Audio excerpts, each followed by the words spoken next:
بسم اللہ الرحمن الرحیم نحمدہ ونصلی علی رسولہ الکریم۔ خواب میں خانہ کعبہ، کعبۃ اللہ دیکھنا، بیت اللہ دیکھنا، اس کی تعبیر کیا بنتی ہے؟ کسی نے پوچھا تھا۔ تو خواب میں کعبہ کو دیکھنا یہ نہایت مبارک اور خوش آئند خواب سمجھا جاتا ہے، اور اسلامی تعبیرات کے اندر اس کی ایک بہت بڑی اہمیت ہے اور اس کے اچھے معنی بیان کیے جاتے ہیں۔ لیکن ایک بات یاد رکھیں کہ خوابوں کی تعبیر جو ہوتی ہے تو خواب کی تفصیلات خواب دیکھنے والے کے حالات کے اوپر منحصر ہوتی ہیں، لہذا کس نے دیکھنے والا کون ہے یہ بات جو ہے نا ضرور بتانی چاہیے، کتنی عمر ہے اور اسی طریقے سے کیا کام کرتا ہے، کہاں رہتا ہے۔ تو بہرحال ممکنہ تعبیریں کیا ہو سکتی ہیں؟ نمبر ایک، دین کی طرف رغبت،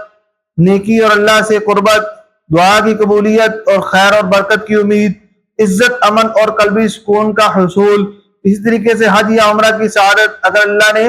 جو ہے نا وہ لکھا ہوا ہو، اور پھر کسی بڑی نیکی، توبہ یا زندگی میں مثبت تبدیلی کی طرف بھی اشارہ ہو سکتا ہے۔ یہ خواب میں صرف کعبہ دیکھا ہے، اور اگر دیکھا کہ کعبہ کے قریب ہیں، طواف کر رہے ہیں، تو اس کا مطلب یہ ہے کہ یہ عبادت، اطاعت اور دینی استقامت اس کی علامت ہو سکتی ہے۔ پھر یہ کہ جی کعبہ کو دیکھ کر اس کے اپنے جذبات کیسے تھے، خوشی محسوس ہو رہی ہے، رقت طاری ہو رہی ہے، تو اس کا مطلب یہ ہے کہ یہ روحانی طور پر خیر اور اللہ کی رحمت کی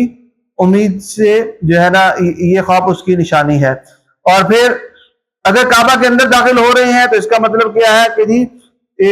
اس کو بڑی عزت ملے گی اور حفاظت ملے گی، یا کسی اہم دینی نعمت کے حصول سے اس کو معبرین تعبیر دیتے ہیں۔ بہرحال